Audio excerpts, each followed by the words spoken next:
سورۃ یوسف میں آتا ہے قال رب السجن احب الی مما یدعوننی الی، اس نے کہا اللہ قید خانہ زیادہ اچھا ہے میرے لیے اس چیز سے بڑھ کر جس کی طرف یہ مجھے بلا رہی ہیں. وَإِلَّا تَصْرِفْ عَنِّي كَيْدَهُنَّ، اور اگر تو نے مجھ سے ان عورتوں کی چالیں نہ پھیری، اصب الیہن، میں انسان ہوں، میں ان کی طرف مائل ہو جاؤں گا، تو مجھے بچا لے. وَأَكُن مِّنَ الْجَاهِلِينَ، اور میں جاہلوں میں شمار ہوں گا. فَاسْتَجَابَ لَهُ رَبُّهُ، اللہ نے اس کی دعا سن لی. فَصَرَفَ عَنْهُ كَيْدَهُنَّ، ان عورتوں کی سب چالیں اس سے پھیر دی، ہٹا دی. إِنَّهُ هُوَ السَّمِيعُ الْعَلِيمُ، بے شک وہ سننے والا ہے، جاننے والا ہے. اس میں لفظ استجاب، جاب اس کا روٹ ہے جیم واو بے، جوب، جوبن سے. استجاب کا مطلب ہوتا ہے دعا کی قبولیت، حاجت کا پورا کر دینا. آپ نے یہ پڑھا ہوگا کہ فلاں شخص مستجاب الدعوات ہے یا تھا. اس کا کیا معنی ہوتا ہے؟ مستجاب، مستجیب، مستجاب، جس کی دعا قبول کی جائے، مفعول ہے. مستجاب الدعوات یہ لفظ آپ بہت پڑھیں گے مختلف اسلامی کتابوں میں، اس لیے میں تھوڑا سا اس موضوع پہ بات کرنا چاہتی ہوں. اور یہ ایک ایسا ایشو ہے جس کے بارے میں ہمیں تھوڑا سا کانفیڈنس کی ضرورت ہے، دعاؤں کی قبولیت. یوسف علیہ السلام نے اپنے رب سے دعا مانگی، رب نے یہ دعا قبول کر لی. پہلی بات تو یہ ہے کہ صرف ایک ہی ہستی دعا قبول کر سکتی ہے، اور وہ اللہ رب العزت کی ہستی ہے. یہ کسی اور کی شان نہیں کہ وہ دعا قبول کرے. اگر ہم یہ سمجھیں کہ کوئی اور بھی دعائیں قبول کرتا ہے تو یہ کیا ہو جائے گا؟ اتنا تو آپ سمجھ گئے ہیں نا بات کو، کہ صرف ایک ہی ہستی دعا قبول کر سکتی، اس کے علاوہ ہمیں کوئی نظر نہیں آتی کہیں آس پاس کے جو دعا قبول کر سکتی. اگر کسی کو کوئی ایسی معلومات ہو تو وہ مجھ کو بتا دے. بہرحال میرے ناقص علم کے مطابق تو ایک ہی ہستی. میرا سوال یہ ہے کہ اگر قبول کرنے والی ہستی ایک ہے تو پھر مانگنا کتنی ہستیوں سے چاہیے؟ ایک سے ہی مانگنا چاہیے نا.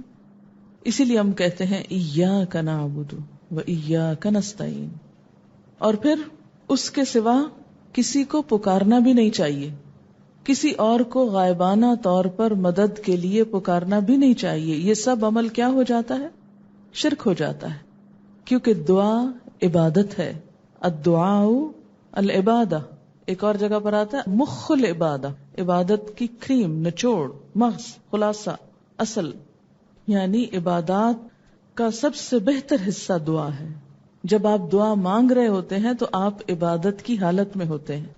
ٹھیک، عبادت کس کی ہونی چاہیے؟ اگر آپ دعا مانگتے ہوئے عبادت کی حالت میں ہیں تو عبادت کے لائق کون ہے؟ صرف اللہ. اسی لیے تو ہم کہتے ہیں اور ہم پڑھتے ہیں، اور ہر پیغمبر کی تعلیم ہم نے پڑھی، حتیٰ کہ یوسف علیہ السلام جو قید خانے میں اسلام کی تبلیغ کر رہے ہیں اس کا خلاصہ بھی کیا ہے؟ اللہ تعبدوا الا ایاہ. کیا خلاصہ ہے تمام انبیاء کی دعوت کا؟ بولیے، اللہ تعبدوا الا ایاہ. یہ خلاصہ ہے کہ عبادت صرف اس کی ہونی چاہیے. سب قوموں کا قصور کیا تھا کہ وہ اللہ کے ساتھ دوسروں کو بھی شریک کر لیتے تھے، جس کی وجہ سے ان پہ وبال آتا. تو ہمیں بھی کیا سکھایا گیا ہے کہ عبادت صرف اللہ کی کرو، تو دعا بھی پھر صرف اس سے مانگو. لہو دعوت الحق، اسی کو پکارنا برحق ہے. اور وہ لوگ جو اس کے سوا دوسروں کو پکارتے ہیں وہ اس کی پکار کو سنتے نہیں. سورۃ یونس کی آیت نمبر 106 ہے، وَلَا تَدْعُ مِن دُونِ اللَّهِ مَا لَا يَنفَعُكَ وَلَا يَضُرُّكَ، اور اللہ کو چھوڑ کر کسی ایسی ہستی کو نہ پکار جو تجھے نہ فائدہ دے سکتی ہے نہ نقصان دے سکتی. فَإِن فَعَلْتَ، پھر اگر تم نے ایسا کیا، فَإِنَّكَ إِذًا مِّنَ الظَّالِمِينَ، تو تم ظالموں میں شمار ہوگے. اور مزید وضاحت کر دی، وَإِن يَمْسَسْكَ اللَّهُ بِضُرٍّ فَلَا كَاشِفَ لَهُ إِلَّا هُوَ، اگر اللہ تجھے کسی مصیبت میں ڈالے تو خود اس کے سوا کوئی نہیں جو اس مصیبت کو ٹال سکے. لا الہ الا ہو. اور پھر اس آیت میں کیا ہے، وَإِن يُرِدْكَ بِخَيْرٍ فَلَا رَادَّ لِفَضْلِهِ، اگر وہ تیرے حق میں کسی بھلائی کا ارادہ کرے تو اس کے فضل کو کوئی پھیرنے والا نہیں. یصیب بہ من یشاء من عبادہ، وہ اپنے بندوں میں سے جس کو چاہتا ہے اپنے فضل سے نوازتا ہے. وہو الغفور الرحیم، اور وہ غفور الرحیم ہے. ایک اور جگہ پر کیا فرمایا؟ ان الذین تدعون من دون اللہ عباد امثالکم، جن ہستیوں کو تم اللہ کو چھوڑ کے پکارتے ہو وہ بندے ہیں تم ہی جیسے، مخلوق ہیں. فادعوہم، انہیں پکار دیکھو. فاستجیبوا لکم ان کنتم صادقین، چاہیے کہ وہ جواب دیا کریں تم کو اگر تم سچے ہو. اگر وہ جواب نہیں دیتے تو ان سے مانگنا بھی بے فائدہ ہے.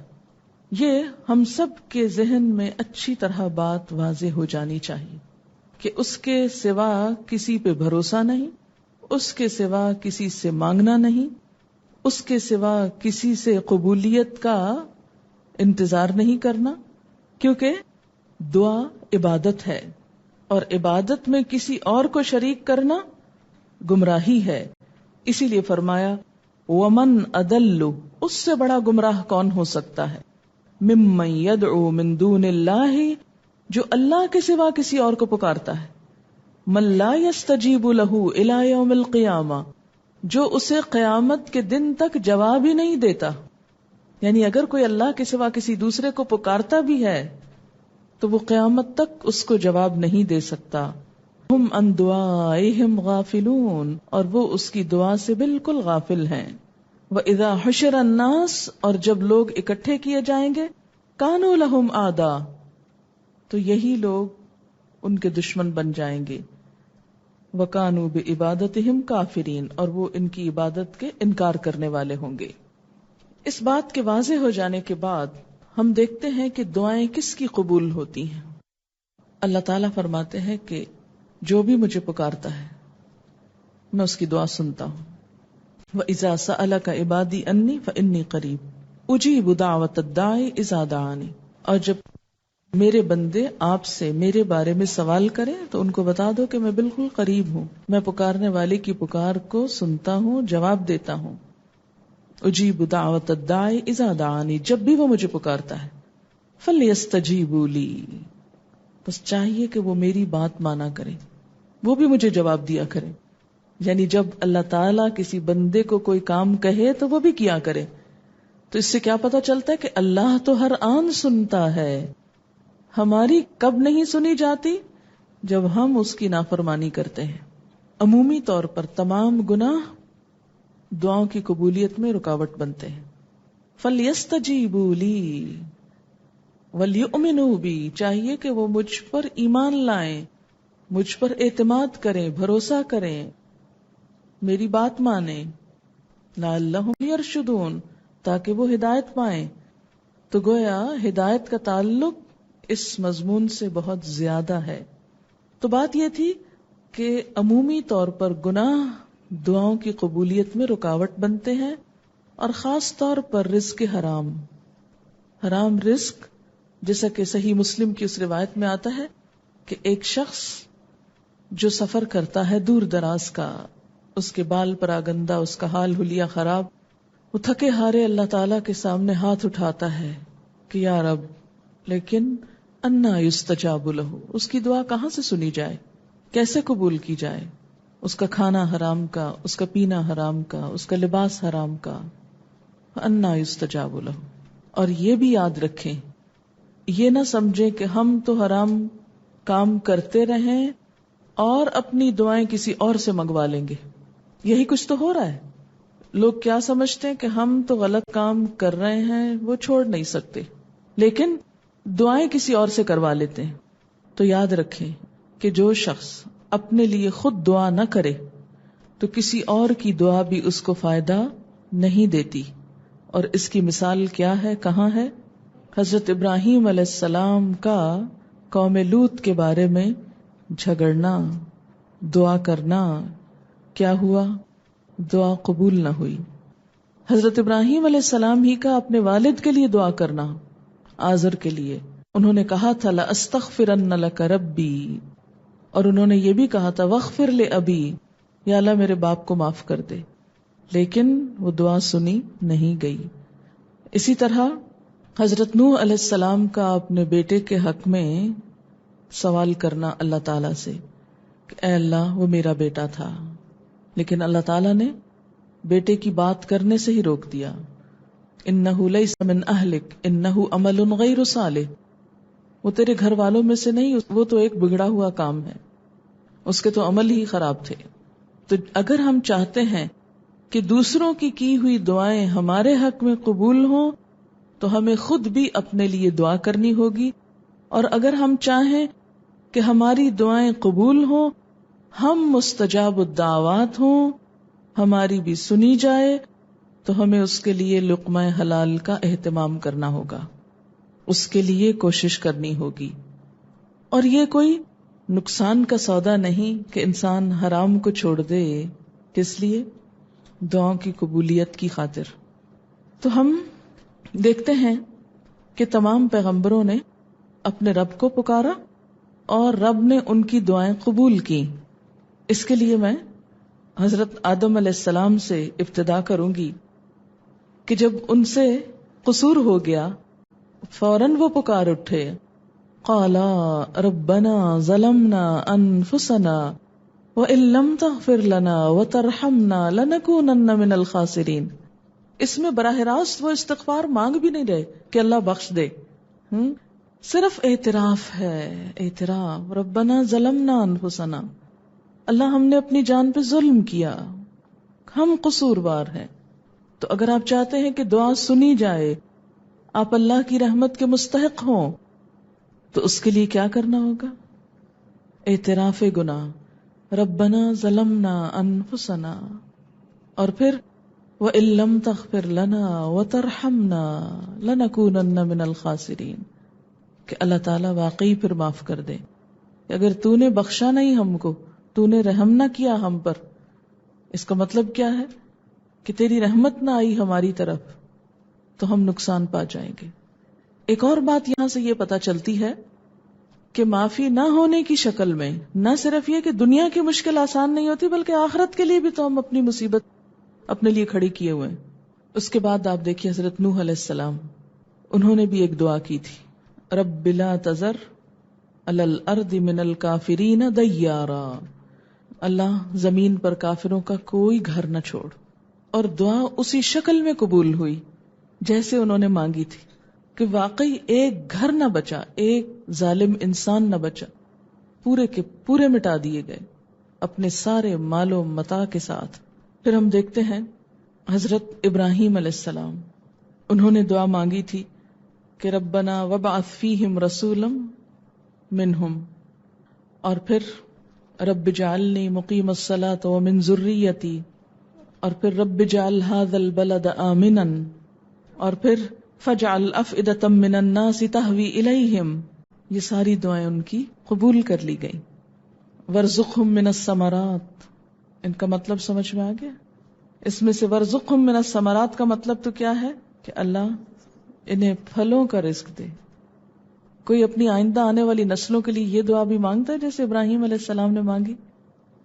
اور ہم زیادہ سے زیادہ مانگتے ہیں تو اپنے بچوں کے لیے، کبھی ان کے آگے بچوں اور نسلوں کے لیے تو ہم نے فکر نہیں کی کہ وہ کیا کریں گے. ہمیں کبھی کیوں نہیں شوق ہے کہ یا اللہ وہ سب مسلمان ہی رہیں.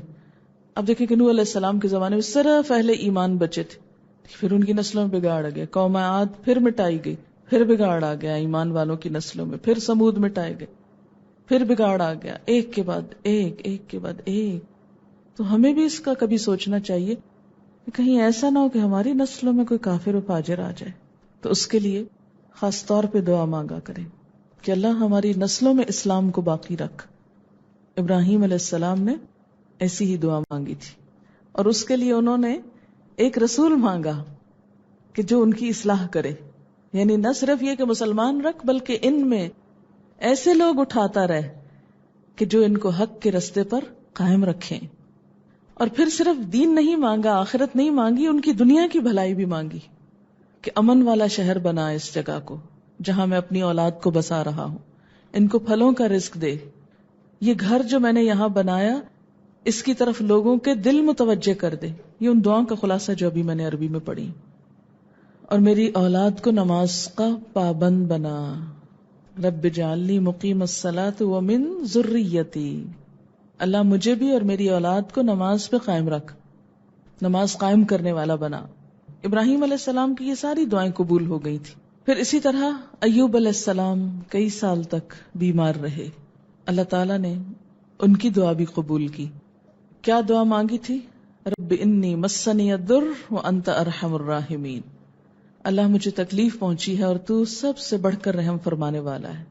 ادھر انہوں نے دعا مانگی اور دوسری طرف فوراً ان کو صحت مل گئی، دعا قبول ہو گئی۔ یونس علیہ السلام نے کہاں پکارا تھا اپنے رب کو؟ مچھلی کے پیٹ میں، لا الہ الا انت سبحانک انی کنت من الظالمین فاستجاب لہ ربہ، رب نے اس کی دعا قبول کر لی اور ان کو غم سے نجات دی۔ موسیٰ علیہ السلام فرعون سے بھاگے، مدین پہنچ کر انہوں نے ایک دعا کی، رب انی لما انزلت الی من خیر فقیر، کہ اللہ تو میری طرف جو بھی بھلائی اتارے میں اس کا محتاج ہوں۔ اور کہا جاتا ہے کہ ودن 24 hours کھانے کو بھی ملا، حالانکہ بالکل اجنبی دیس تھا، کسی کو وہاں نہیں جانتے تھے، کھانے کو بھی ملا، شیلٹر بھی ملا، رہنے کی جگہ یعنی، اور بیوی بھی مل گئی، شادی بھی ہو گئی، تو فوراً دعا سنی گئی۔ پھر اسی طرح زکریا علیہ السلام نے دعا کی، ہنالک دعا زکریا ربہ، حضرت مریم کے پاس جب جاتے تھے ان کے حال حوال پوچھنے کے لیے تو وہاں پر دیکھا کہ حضرت مریم کے پاس طرح طرح کے رزق کے سامان ہیں، تو پوچھا کہ یہ سب کچھ کہاں سے آیا؟ قالت هو من عند اللہ، بولی یہ اللہ کی طرف سے۔ ان کو خیال آیا کہ اللہ اگر اس ایک عورت کو دے سکتا ہے جو یہاں تنہا بیٹھی ہے تو مجھے کیوں نہیں دے سکتا؟ بالکل بوڑھے تھے، بیوی بھی بوڑھی تھی، بانجھ بھی تھی۔ رب ہب لی من لدنک ذریۃ طیبہ، اللہ پاکیزہ اولاد دے، نیک اولاد دے۔ اللہ نے کیسی سنی؟ یحییٰ علیہ السلام جیسا بیٹا نصیب ہوا جو بہت ہی والدین کا فرما بردار، خاص طور پر قرآن میں اس کا ذکر آتا ہے، برم بوالدیہ۔ یہ کس چیز کا نتیجہ تھا؟ ان کی دعا کا۔ ہم کہاں اپنی اولاد کے لیے دعا مانگتے کہ یا اللہ ان کو نیک بنا، اور یہ دعا پیدا ہونے کے بعد نہیں، پیدائش سے پہلے شروع کرنی چاہیے۔ رب ہب لی من الصالحین۔ حضرت مریم کی والدہ نے ایک دعا کی تھی، رب انی نذرت لک ما فی بطنی فتقبل منی، اور بالکل ایک انہونا کام ہوا کہ پوری تاریخ میں ایسی مثال نہیں ملتی کہ کوئی عورت اس طرح ہیکل میں جا کے عبادت کرے اور چن لی جائے، کہ جس ایک عورت کے بارے میں اللہ تعالیٰ فرمائے یا مریم ان اللہ اصطفاکی وطہرکی واصطفاکی علی نساء العالمین، اے مریم اللہ نے تجھ کو چن لیا، تجھ کو پاک کیا اور تمام جہان کی عورتوں پہ فضیلت دی۔ یہ کس کی دعا کی قبولیت تھی؟ ماں کی دعا کی۔ فتقبل منی، اللہ نے قبول کر لیا، آؤٹ آف دا وے جا کے۔ کوئی روٹین نہیں تھی وہاں کہ پہلے کوئی لڑکیاں بھی اس طرح چنی جاتی ہوں یا قبول کی جاتی ہوں۔ نبی صلی اللہ علیہ وسلم نے دعا مانگی تھی، رب زدنی علما، اور اللہ تعالیٰ نے کس طرح اس دعا کو قبول کیا۔ آپ کے لیے تو حضرت ابراہیم نے بھی دعا مانگی تھی کہ ربنا وابعث فیہم رسولا، اور آگے فرمایا تھا کہ وَيُعَلِّمُهُمُ الْكِتَابَ وَالْحِکْمَةَ، ایسا رسول بھیج جو انہیں کتاب اور حکمت کی تعلیم دے۔ اسی طرح عام مومنوں کی دعائیں بھی قبول ہوتی ہیں، تو پیغمبروں کی بات تھی نا، تو اس میں سیکھنے کی بات یہ ہے کہ سب پیغمبروں نے ہمیشہ اپنے رب کو پکارا، کسی دوسرے کو نہیں، اور پیغمبر ہمارے لیے ایک نمونہ ہوتے ہیں کہ ہم ان کو فالو کریں۔ تو ہمیں بھی ہمیشہ اپنے رب ہی کو پکارنا چاہیے اور پکارنے کے لیے قبولیت کی امید رکھنی چاہیے، کبھی مایوس نہیں ہونا چاہیے۔ وَلَمْ أَكُمْ بِدُعَائِكَ رَبِّ شَقِيًّا، تجھ سے مانگ کر اے میرے رب میں کبھی نامراد رہا ہی نہیں، ہمیشہ پوری ہو گئی۔ جتنا اعتماد ہوگا مانگنے میں اتنی ہی قبولیت بڑھ جائے گی۔ تو پیغمبر ہمارے لیے بہترین نمونہ ہے۔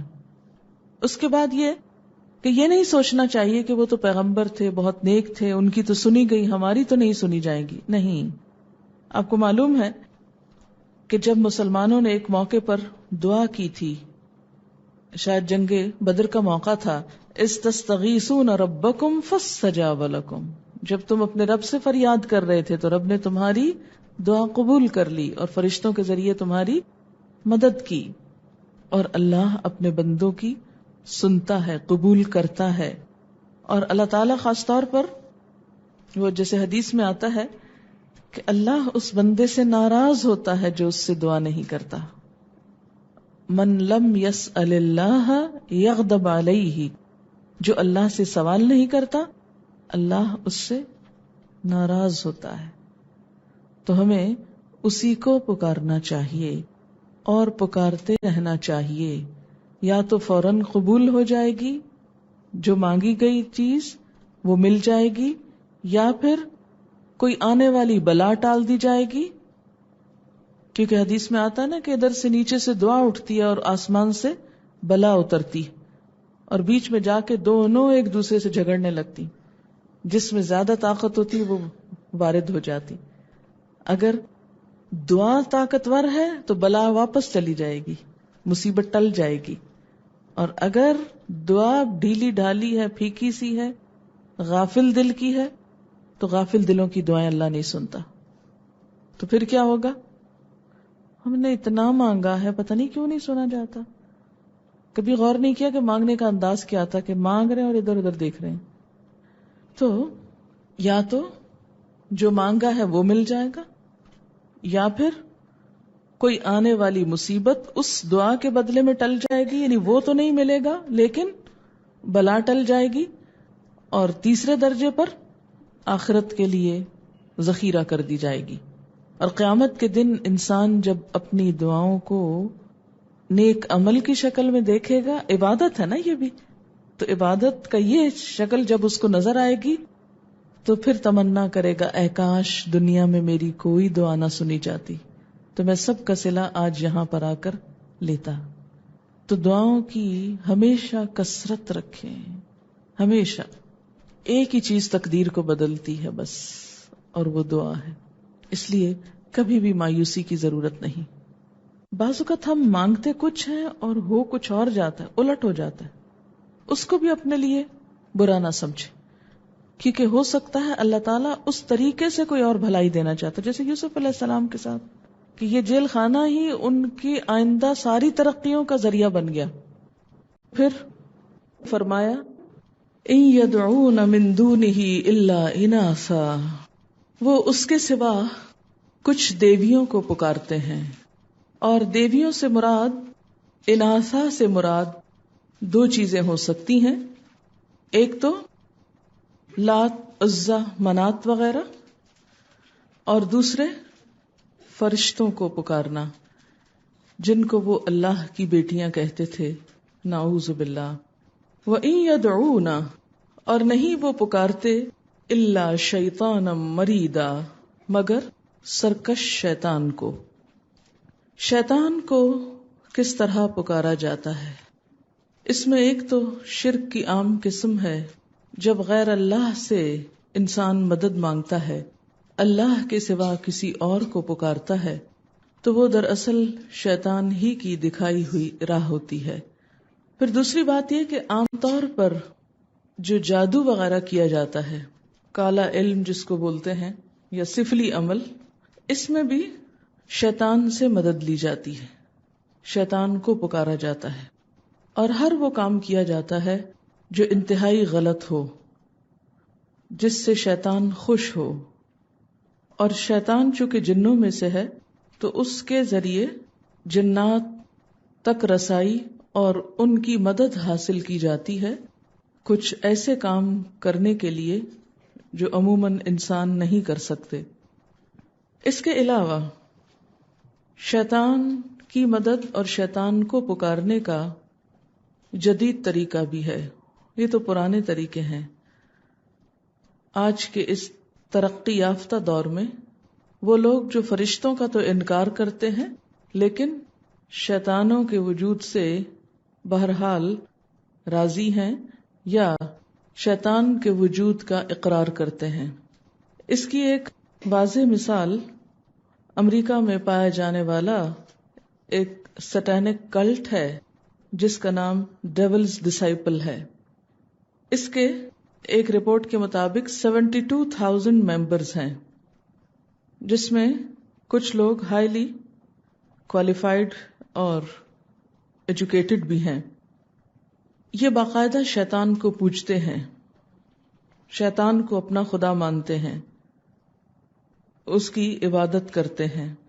بعض اوقات بچوں کو اغوا کر کے شیطان کے نام پر ذبح کرتے ہیں، سم ٹائمز ورجنز کو بھی. کہا جاتا ہے کہ اس تنظیم میں بڑے بڑے انٹلیکچوئلز ہیں اور کچھ امریکی حکومت کے نمائندے بھی شامل ہیں، حکومت کے لوگ بھی شامل ہیں اس میں. یہ معلومات مجھے پچھلے سال امریکہ سے آنے والی ایک اپنی اسٹوڈنٹ کے ذریعے ملی. میں براہ راست خود نہیں جانتی ان سب چیزوں کو، لیکن جس شخص نے بتایا وہ اس کے بارے میں کافی معلومات رکھتا تھا. سٹینک ورسز کے نام سے مشہور کتاب شیطانی آیات سلمان رشدی کی، اس کے بارے میں آپ سب ایٹ لیسٹ نام سن چکے ہیں. شیطان انسان کا قدیم اور کھلا دشمن ہے اور مختلف طریقوں سے انسان کو ورغلانے کی کوشش میں لگا رہتا ہے. پہلے پارے میں آپ اس کے بارے میں پڑھ چکے ہیں کہ جب فرشتوں نے انسان کو سجدہ کیا تو شیطان نے انکار کر دیا اور حسد کا شکار ہو گیا اور کہنے لگا انا خیر منہ، میں اس سے زیادہ بہتر ہوں، یعنی انسان سے، اور مجھے اس کو سجدہ کرنے کی ضرورت نہیں ہے. بہرحال معاملہ بہتر ہونے کا یا نہ ہونے کا نہیں تھا، اصل بات اللہ کا حکم تھی جس کا شیطان نے انکار کیا. کہا جاتا ہے کہ پہلے یہ بھی بہت عبادت گزار تھا اور اپنے اس تکبر کی وجہ سے، غرور کی وجہ سے دھتکارا گیا اور ضد پر آ گیا اور اللہ تعالی سے معافی مانگنے کی طرف توجہ نہ دی، اپنی غلطی کو مانا ہی نہیں. یہ بھی ایک شیطانی عادت ہوتی ہے کہ انسان غلطی بھی کرے اور اس کے بعد اس کا اعتراف نہ کرے اور اپنی غلطی پر تاویلیں پیش کرنا شروع کر دے. اس کی ان حرکات کی وجہ سے اللہ تعالیٰ نے فرمایا کہ لعنہ اللہ، اللہ نے اس پر لعنت کی ہے. مفہوم کیا ہے اس کا؟ کہ اللہ نے اس کو اپنی رحمت سے دور کر دیا. کیسے؟ کہ اس کے لیے آئندہ ہدایت پر آنے کا راستہ بند کر دیا. کسی انسان پر اللہ کی رحمت ہونا کیا ہے کہ اسے اپنی طرف آنے کی توفیق دے دے. جیسے حدیث میں آتا ہے من یرد اللہ بہ خیرا یفقہہ فی الدین، اللہ جس سے بھلائی کا ارادہ کرتا ہے، جس پہ اپنی رحمت کرتا ہے، اسے دین کی سمجھ دے دیتا ہے. اور جو شخص گمراہ ہو جائے اور گمراہی میں دور تک چلا جائے اور اپنی غلطی کا اعتراف نہ کرے، پلٹنا نہ چاہے، ایسا شخص اللہ کی رحمت سے دور اور اس کی لعنت سے قریب ہو جاتا ہے. تو یہاں شیطان پر لعنت کی بات ہوئی. وقالا، اور اس نے کہا تھا، کس نے؟ شیطان نے. کیا کہا تھا؟ لأتخذن، البتہ میں ضرور لے کر رہوں گا. کیا لے کر رہوں گا؟ من عبادکا، تیرے بندوں میں سے. کیا؟ نصیباً، ایک حصہ، مفروضہ، طے شدہ. میں بندوں میں سے ایک مقرر حصہ لے کر رہوں گا. اس سے کیا مراد ہے؟ مفروض تو فرض سے ہے، مقرر طے شدہ. مراد اس سے کیا ہے؟ کہ تیرے بندوں کے مال میں سے، یعنی من عبادکا، تیرے بندوں سے، یعنی ان کے مال میں سے، ان کی اولاد میں سے، ان کے اوقات میں سے ایک مقرر حصہ لے لوں گا کہ وہ میرے نام پر وقف کر دیں گے، میرے مقصد میں استعمال کریں گے. کس طرح؟ مثلاً جاہلیت کے دور میں ایک لوگوں کے مال میں سے طے شدہ حصہ ہوتا تھا بتوں کے نام پر نظر و نیاز دینے کا.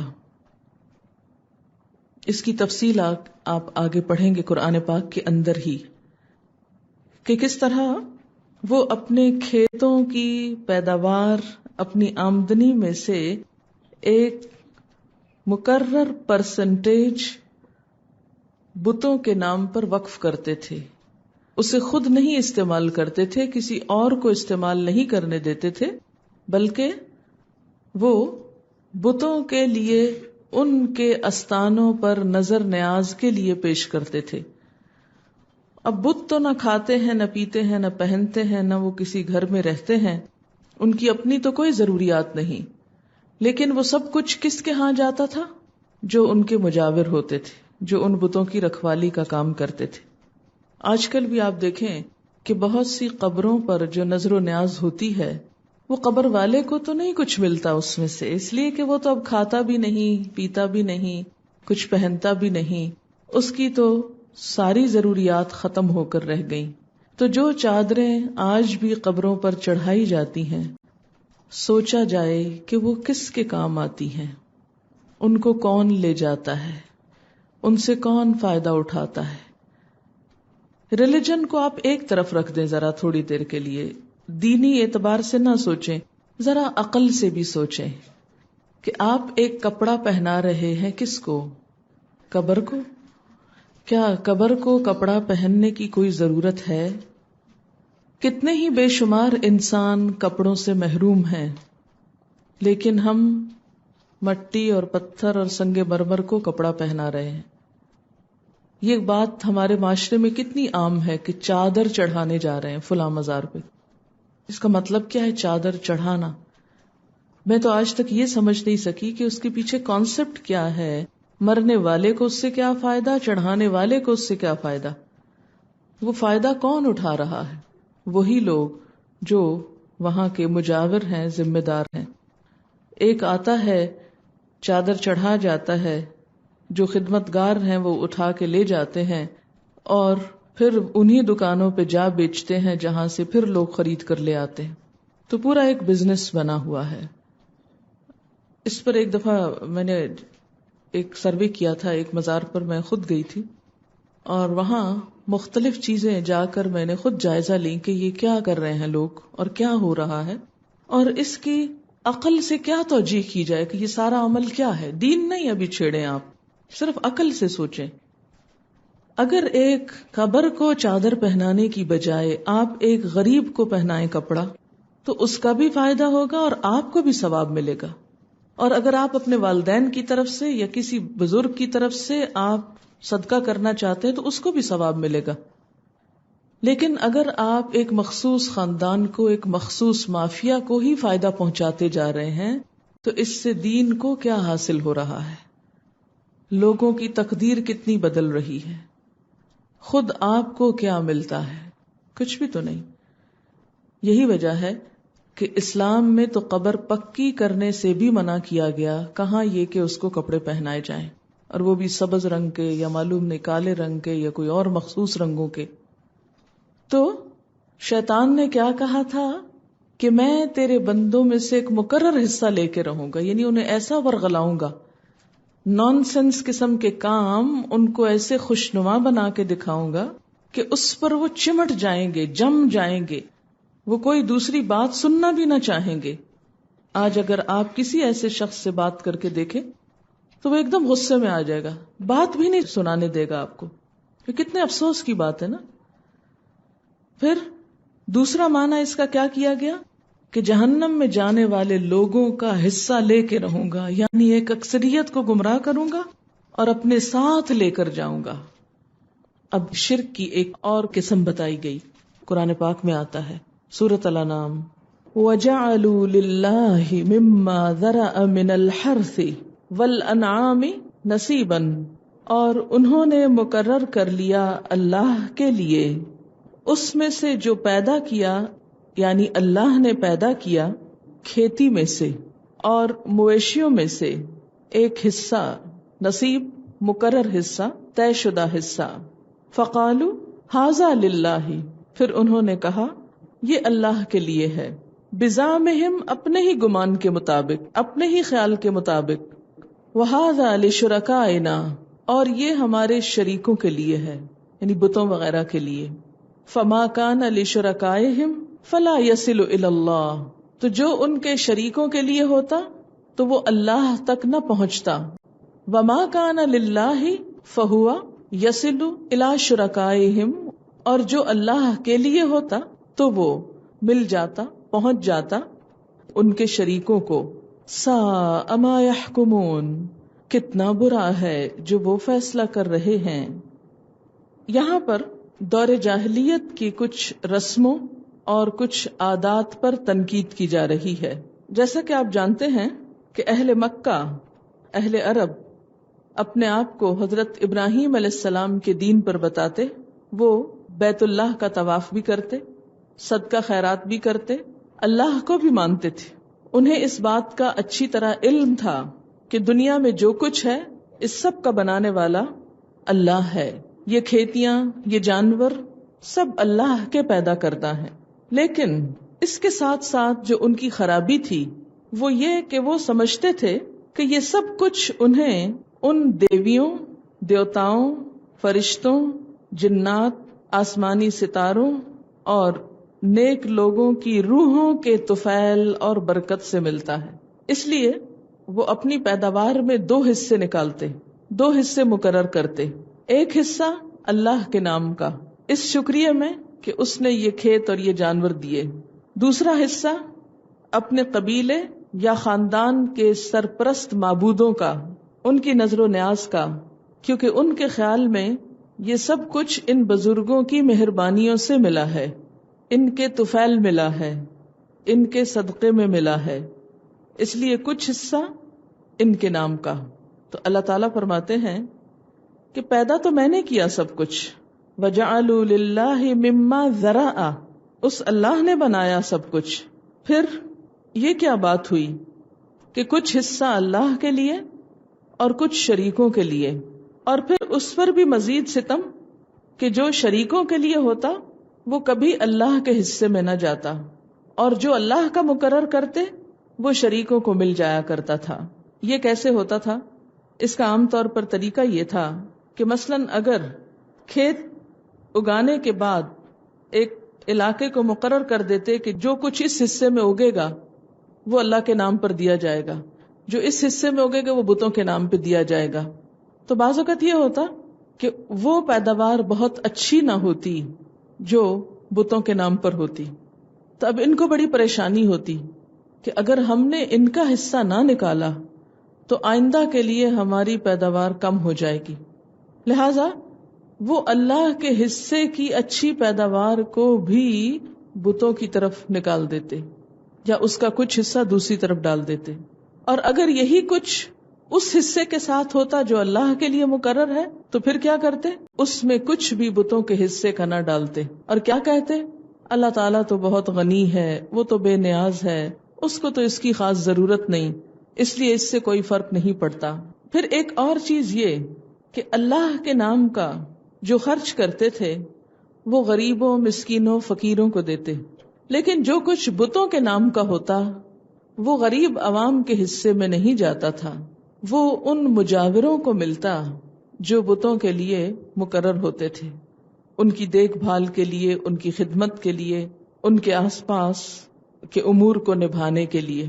اس طرح انہوں نے اللہ کے دیے ہوئے رزق میں سے پہلے تو اسے خود ساختہ، من گھڑت، اپنے دل کی خواہشات کے مطابق اس کی تقسیم کی، پھر اس کے بعد اس میں کمی بیشی کرتے ہوئے اللہ کے حصے کی قدر نہ کی، اس کو نقصان پہنچایا، اور پھر اللہ کے بارے میں ناروا باتیں کی، اللہ کے مقابلے میں بتوں کی عظمت اور ان کا خوف دلوں میں زیادہ رکھا۔ یہ سب کچھ کیا ہے دراصل؟ ساء ما یحکمون، بہت ہی برے فیصلے، بدترین فیصلے، اور یہ کام کرتے ہوئے ان کو کبھی شرمندگی بھی نہ ہوئی، وہ اپنے اس غلط عمل کو بالکل بجا سمجھتے تھے، اسی لیے فرمایا وَكَذَلِكَ زَيَّنَ لِكَثِيرٍ مِّنَ الْمُشْرِكِينَ، اسی طرح اس کو خوبصورت بنا دیا بہت سے مشرکوں کے لیے قتل اولادہم، ان کی اولاد کو قتل کرنا، شرکاؤہم، ان کے شریکوں نے، یعنی ایک غلط عمل کو ان کے لیے بہت خوبصورت بنا دیا۔ شرکاؤہم سے مراد کون ہے؟ انسان بھی ہو سکتے ہیں اور شیطان بھی، کیونکہ پتھر کے بت تو بیچارے کچھ نہیں بولتے۔ لیردوہم، تاکہ وہ ان کو ہلاکت میں ڈالیں۔ وَلِيَلْبِسُوا عَلَيْهِمْ دِينَهُمْ، اور تاکہ ان پر ان کے دین کو مشتبہ کر دیں. ایک طرف جہاں انہوں نے صدقہ خیرات کے بارے میں ایک نیا دین نکالا محض اپنے وہم و گمان کی بنا پر، وہاں دوسری طرف بڑے بڑے جرائم کو انہوں نے اپنے لیے بہت سستا کر لیا، بہت ہلکا بنا لیا. انسانی قتل ایک بھیانک عمل تھا، لیکن ان کے خیالات اور ان کے گمانوں نے اس کو خوبصورت بنا لیا. اور یہ گمان اور یہ خیال انہیں کہاں سے آئے؟ شیطان کی طرف سے یا شیطان کے کارندے انسانوں کی طرف سے.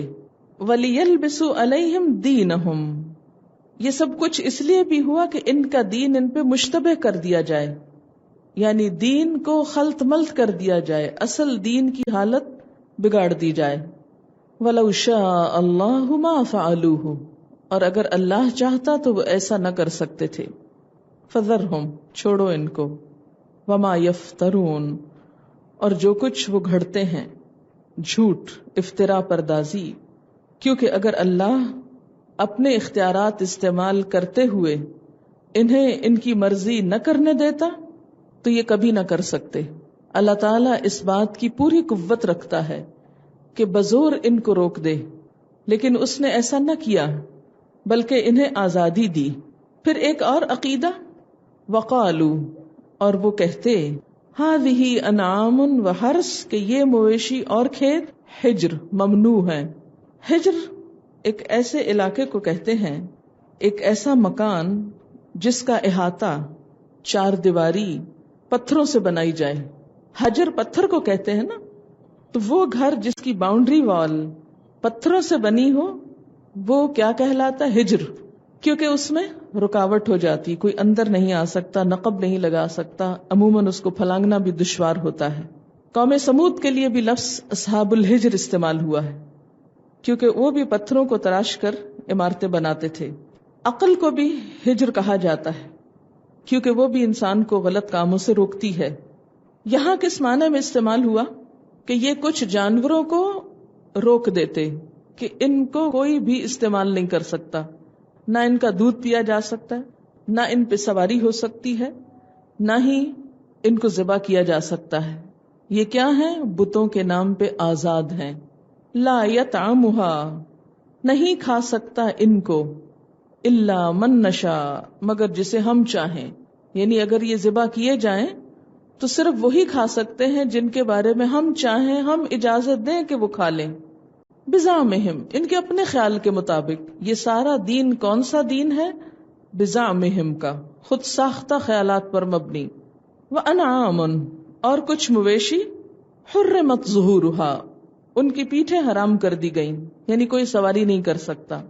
وانعام، کچھ مویشی جانور لا یذکرون اسم اللہ علیہا، جن پر یہ اللہ کا نام لیتے ہی نہیں، یعنی اللہ کا نام لیے بغیر ان کو ذبح کر دیتے. اور کیا کہتے کہ ہمیں ایسا کرنے کا حکم اللہ نے ہی دیا ہے، افتراء علیہ، اللہ پہ جھوٹ گھڑتے ہوئے اپنے اس غلط کام کو پھر اللہ کی طرف منسوب کرتے.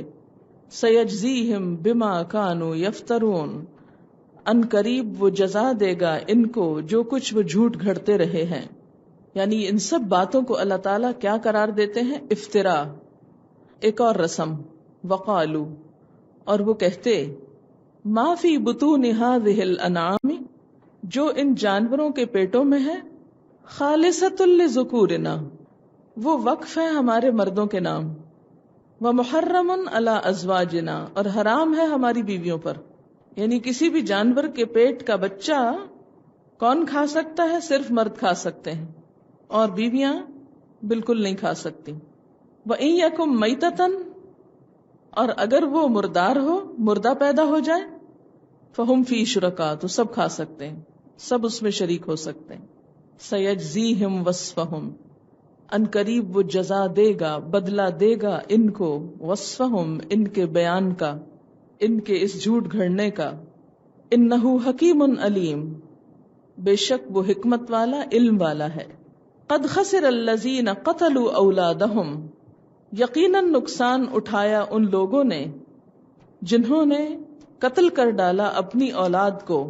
سفہم حماقت میں، پاگل پن میں، جہالت میں، بغیر علم بے علم، بغیر علم کے، بغیر کسی دلیل کے، وحرموا ما رزقهم اللہ، اور حرام قرار دیا جو اللہ نے ان کو رزق دیا تھا، افتراء علی اللہ، اللہ پہ جھوٹ گھڑتے ہوئے، قد دلوا، یہ لوگ بھٹک گئے تھے، وما کانوا مہتدین، اور وہ ہدایت پانے والے نہ تھے۔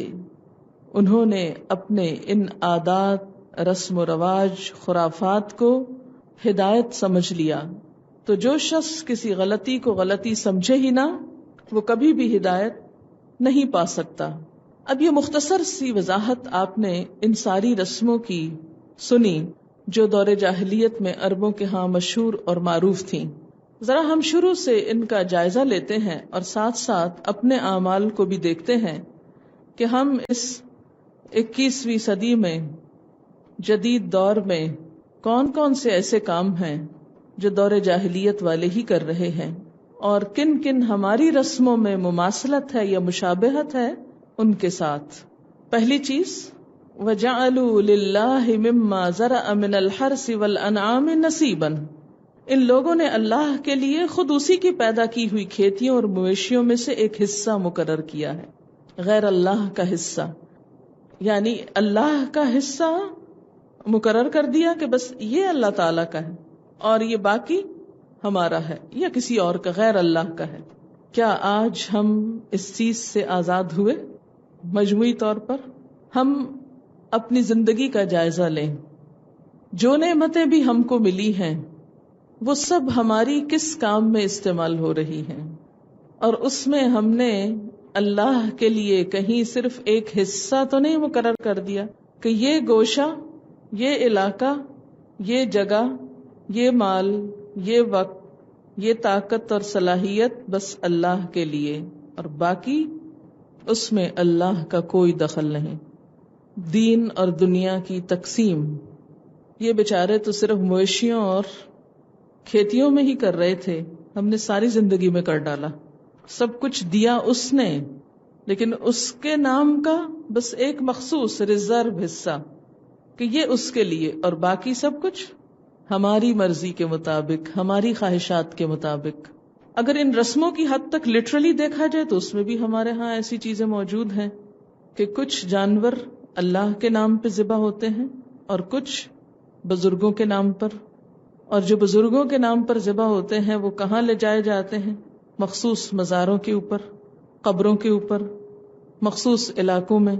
لیکن اگر اس کو آپ یہ کہیں کہ نہیں ہم تو ایسی کسی جاہلیت میں مبتلا نہیں ہیں، الحمدللہ صرف اللہ ہی کے نام کی قربانی کرتے ہیں اور اللہ ہی کے نام کا صدقہ خیرات کرتے ہیں، ہمارے صدقے خیرات میں کسی اور کی نہ نیاز ہے، نہ نظر ہے، نہ نام ہے، کیونکہ ہمارے ہاں ایسے لوگ بھی ہیں نا کہ جو 11ویں والے کے نام خرچ کرتے ہیں مخصوص دن میں، 11 تاریخ کو چاند کی، یا دودھ وغیرہ، یا جانور، بعض جانور آپ نے دیکھے ہوں کہ گلی بازاروں میں پھر رہے ہوتے ہیں کہ یہ کسی خاص بزرگ کے نام پر وقف ہیں۔ یہ چیزیں بھی ہمارے معاشرے میں پائی جاتی ہیں کہ مخصوص درگاہوں پہ، مزاروں پہ، مقبروں پہ مخصوص مال خرچ کرنا یا قربانی کرنا، صدقہ خیرات کرنا، اور جیسے کہ مگرمچھوں کو بھی کھلایا جاتا ہے، ان کے نام کا مخصوص ہے، وہ انسانوں کو نہیں مل سکتا، چاہے وہ بیچارے بھوکے مرتے رہیں، چاہے وہاں قحط پڑا ہوا ہو، وہاں بھیجنے کی بجائے سمندر میں پھینکا جا رہا ہے۔ یہ رسمیں بھی بہت موجود ہیں، لیکن ان رسموں کو تو ہم بہت جلدی پوائنٹ آؤٹ کر لیتے ہیں، دیکھا وہ فلانا یہ شرک کر رہا ہے، فلاں یہ کر رہا ہے، لیکن اس سے بڑی بات جو ہماری زندگی میں آ چکی ہے اور جس بیماری کی ہم کو خبر ہی نہیں، اس کی طرف سے ہم بالکل بے نیاز ہو چکے ہیں، اور وہ کیا ہے کہ جب ہماری عقیدت اور محبت کا مرکز اللہ کی ذات کے سوا کوئی اور ہو جاتا ہے تو پھر ہمارا کیا حال ہوتا ہے کہ جو اللہ کی یاد کے لیے مخصوص وقت ہوتا ہے اس میں بھی ہم اسی کو یاد کرتے رہتے ہیں۔ مثلا نماز میں ہے یا نہیں؟ کوئی زندہ یا مردہ، کوئی مادی یا غیر مادی، کوئی انسان یا مال یا چیز یا جگہ جب ہماری محبتوں کا مرکز بن جاتی ہے کہ ہمیں اس سے گہری دلچسپی ہو جاتی، پھر کیا ہوتا ہے کہ جو وقت اللہ کی عبادت کے لیے مخصوص ہوتا ہے اس میں بھی ہم کیا کرتے ہیں؟ اس کو یاد کرتے رہتے ہیں. مثلا کسی کا بت مال ہے، اس کا بزنس ہے، وہ کیا ہے؟ کھڑا مسجد میں ہے، اللہ اکبر کر رہا ہے، لیکن اس کے ذہن میں کیا گھوم رہا ہے، وہ کیا فکر لے کے بیٹھا ہوا ہے، اس کا کیا غم ہے؟ وہی چیز، اسی کا فکر، اسی کا غم. بعض اوقات کوئی ہمارا عزیز قریب رشتہ دار فوت ہو جاتا ہے، مثلا خدا نخواستہ کسی ماں کا جوان بیٹا فوت ہو گیا، اللہ کا مال تو اس نے لے لیا، لیکن ہمارا حال کیا ہوتا ہے کہ اس کے بعد نہ ہماری نماز میں کوئی لذت رہتی، نہ ہمارے کھانے پینے میں، نہ کسی زندگی کے اور کام میں، اور نہ ان بیچارے بچوں میں جو پیچھے باقی ہیں. جو چلا گیا، جس نے واپس نہیں آنا، اس کے غم میں ایسے نڈھال ہو رہے ہیں کہ جو موجود ہیں ان سے بے نیاز ہو گئے. ہے نا زیادتی، ہے نا اللہ کے فیصلے کے ساتھ جھگڑا. پھر آپ دیکھیں کہ جو حصہ اللہ کا ہے وقت میں سے یا مال میں سے، اس میں سے تو ہم نکال کے کس کو دے دیتے ہیں؟ اپنے پیاروں کو. مثلا آپ نے کوئی صدقہ خیرات کرنے کے لیے مال رکھا ہوا تھا، یکا آپ کو اپنے بچے کی کوئی ضرورت نظر آئی، تو آپ فوراً کیا کریں گے؟ اچھا پھر وہ اگلے سال صدقہ کر لوں گی، ابھی تو میں اس کو دے دوں. حالانکہ وہ کوئی ایسی ضرورت نہیں ہے کہ جس کے بغیر وہ مرا جا رہا ہے. لیکن ہماری پرائرٹی کیا ہوتی ہے؟ اللہ کی ذات.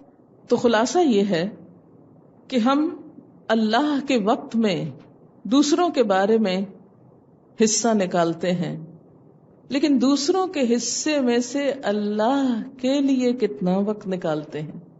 چھوٹی سی مثال، مثلا یہ مجلس اللہ کا حصہ ہے نا، اللہ کے لیے ہم نے جمائی. اس میں بیٹھ کر ہم ادھر ادھر کی، گھر کی، بچوں کی، معلوم نہیں کس کس کی بیٹھ کے سوچتے رہتے ہیں. لیکن جب ہم اپنے بچوں کے درمیان ہوتے ہیں یا اپنے پیاروں کے درمیان ہوتے ہیں، وہاں ہم اللہ کا ذکر کتنا کرتے ہیں، اللہ کی بات کتنی کرتے ہیں. جو مجلس اللہ کے نام پر بھی ہوتی ہے، مثلا ہمارے ہاں عام طور پر رواج کیا ہے اللہ کے نام پر مجلسیں منعقد کرنے کا، مثلا کہیں قرآن خوانی ہوتی ہے یا کوئی ختم ہوتا ہے، اس کے اندر تو ہم دنیا داری کا خوب اہتمام کرتے ہیں نا. من پسند کپڑے پہنتے ہیں، من پسند کھانے کھاتے ہیں، خواہش نفس کا، دنیا کی پسند ناپسند کا خوب خیال رکھتے ہیں. لیکن جو مجلس ہم دنیا کے لیے منعقد کرتے ہیں، مثلا کسی شادی میں، کوئی مہندی کا فنکشن ہو یا کوئی اور، اس میں اللہ کا نام کتنا لیتے ہیں، اس میں اللہ کا ذکر کتنا کرتے ہیں. نماز میں تو بازار کی باتیں سوچتے رہتے ہیں، بازار جا کر اللہ کتنا یاد آتا ہے. دین کا کوئی کام کرتے ہوئے دنیا کی خوب فکر آتی ہے، دنیا کا کوئی کام کرتے ہوئے دین کی کتنی فکر لگتی ہے. دین کا کام کرتے ہوئے دنیا کا نقصان ہو تو سخت غمگین ہوتے ہیں. دین کا کام کرتے ہوئے جب دنیا کا نقصان ہوتا ہے تو میں کس قدر غمگین ہو جاتی ہوں، کس قدر فکر مند ہوتی ہوں. لیکن دنیا کا کام کرتے ہوئے جب دین کا نقصان ہوتا ہے تو میرے فکر کا کیا حال ہوتا ہے. مثلاً کوئی نماز جا رہی ہو، شاپنگ کرتے ہوئے کتنا غم لگتا ہے. نماز میں تو ساری شاپنگ دوہرا لیں گے، یہ خرید لیا، یہ رہ گیا، اس کا بھاؤ یہ نہیں تھا، وہ پیسے پتہ نہیں اس نے واپس دیے کہ نہیں، اس نے تو کہا تھا میں اتنا کم کروں گا، معلوم نہیں کیا لمبی چوڑی ڈیٹیلز دل میں سب دوہرا لیتے ہیں. جلدی سے سلام پھیر کر فوراً فون کریں گے یا بلائیں گے کسی کو، ادھر آؤ ذرا، وہ پیسوں کا وہ کیا ہوا جو وہاں نکالے تھے، وہ واپس رکھے تھے، وہ بیگ آ گیا جو گاڑی میں تھا. یہ سب کچھ نماز میں یاد آیا نا. لیکن بازار میں اگر جا کے کسی دکان کے اندر گھس جائیں تو کتنی دفعہ خیال آئے گا کہ اثر جا رہی ہے، مغرب قضا ہو رہی ہے. مکہ والوں کی جاہلیت کے واقعات پہ تو واقعی ہم سوچتے ہیں کس قدر نان سینس لوگ ہیں، کتنے کم عقل کہ اللہ کا حصہ بتوں کو دے ڈالتے ہیں، بتوں کا حصہ اللہ کو نہیں دیتے. تو ذرا ہم اپنے گریبان میں جھانکیں کہ ہم اللہ کا وقت اللہ ہی کو دیتے ہیں. ہمارے بت دوسرے ہیں نا، ہر ایک کا بت کیا ہے بت کس چیز کا سمبل ہے؟ بت بھی یہ جو پتھر کے بت ہوتے تھے نا، وہ سمبلز ہوتے تھے. کن کے؟ جن سے متعلق ان کے کچھ گمان ہوتے تھے کہ بڑے فائدہ مند لوگ ہیں. وہ بزرگ نیک لوگ ان کے خیال میں ان کے لیے بڑے فائدہ مند تھے، کیونکہ وہ ان کے کام بناتے تھے. ان کا عقیدہ یہ تھا کہ اللہ بھی جو کچھ دیتا ہے ان کے طفیل دیتا ہے. ہم بھی یہی سوچتے ہیں کہ نیکوں کے یا بزرگوں کے طفیل ہم کو مل رہا ہے، فلاں روح کے یا فلاں بزرگ کے یا ولی کے یا معلوم نہیں کس کس کے. وہ بھی یہی سوچتے تھے. تو جب وہ فوت ہو گئے تو اب باہر تو رکھ نہیں سکتے تھے، کہیں سجا نہیں سکتے تھے، کہیں پریزرو نہیں کر سکتے تھے. چاروں نہ چار دفنانا پڑا ان کو. اس پہ بڑے غمگین تھے. تو انہوں نے سوچا چلو اس کا کوئی حل ڈھونڈتے ہیں. حل کیا ہے؟ ان کے فگرز پتھروں میں بنا کے رکھو کہ کبھی نہ ختم ہو. انسان تو مر جاتے ہیں، پتھروں میں بنا لو ان کو، جو نہ ٹوٹے نہ گھسے اور نہ خراب ہو. اس لیے انہوں نے کیا کیا؟ مرنے والے بزرگوں اور نیک لوگوں کے مجسمے بنائے، سٹیچوز بنائے اور ان کو سجا کے رکھ لیا. یہ سمبلز تھے اس عقیدت اور محبت کا جو انہیں اپنے مفادات کے لیے ان بزرگوں سے تھی. بزرگوں کی خاطر بزرگوں سے عقیدت کوئی نہیں تھی، اپنے مفادات کے لیے ان سے عقیدت تھی کہ ان کی وجہ سے ہم کو ملتا. آج آپ دیکھیے کہ عقیدتوں کے مرکز بدل گئے ہیں. ان کے خیال میں وہ بزرگ دلواتے ہیں، ہمارے خیال میں پیسہ سب کچھ دلواتا ہے، دولت سب کچھ دلواتی. یا اور کون دلواتا ہے؟ کسی کا عہدہ، سٹیٹس، اتھارٹی، کسی کا دنیاوی جاہ و جلال. لہذا ہماری عقیدت کا مرکز مال ہو گیا، عہدے ہو گئے، بڑے بڑے نام ہو گئے. ان کو آپ کسی طرح بھی سمبلائز کر لیں، ان کے بھی سمبلز ہیں. صرف ایک کوڈ ورڈ ہی کافی ہوتا ہے ایک پورے بت کے مظہر کے لیے.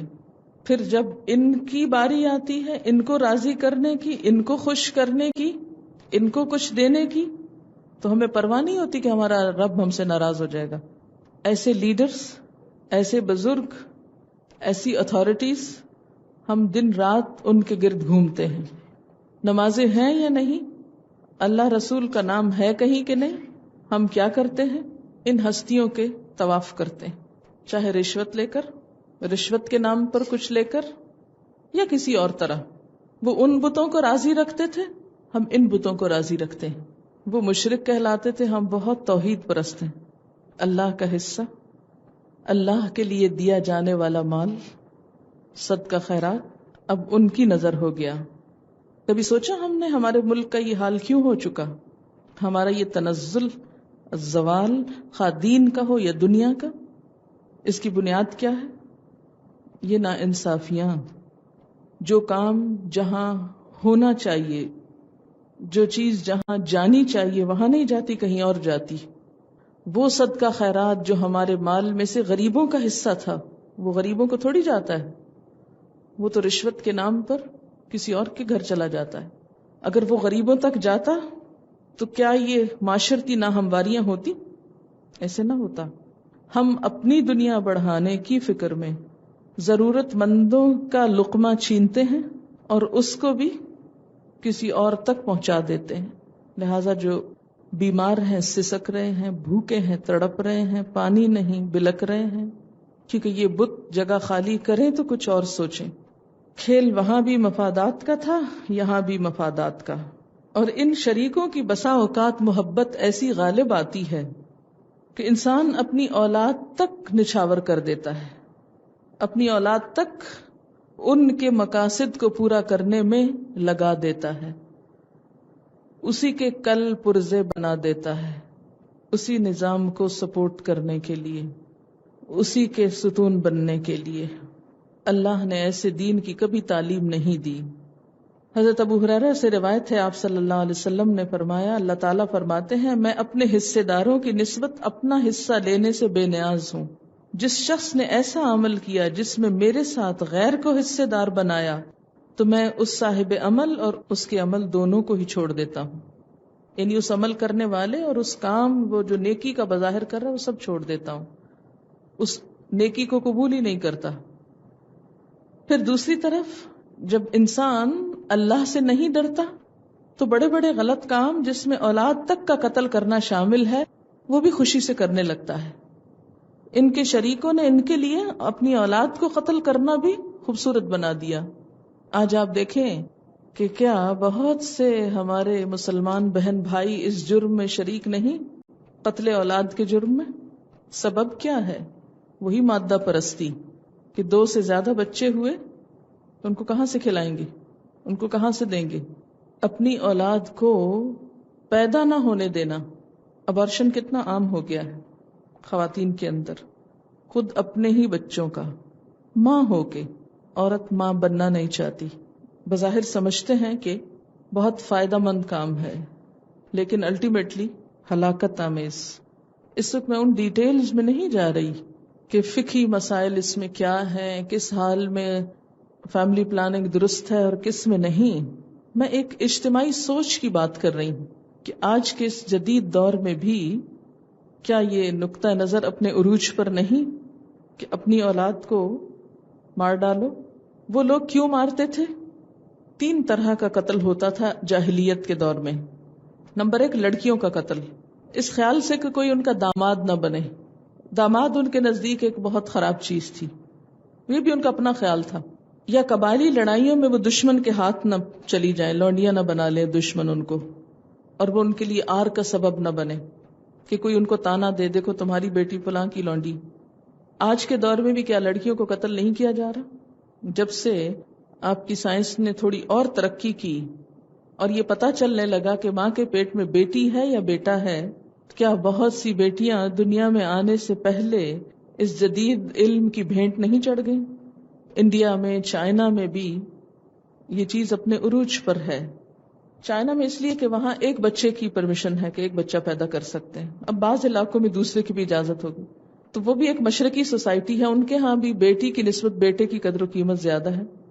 لہذا ایک رپورٹ میں نے پڑھی تھی کہ بہت سی خواتین جب ان کو پتہ چلتا ہے کہ ان کے پیٹ کا بچہ لڑکی ہے تو اس کو مار ڈالتے ہیں.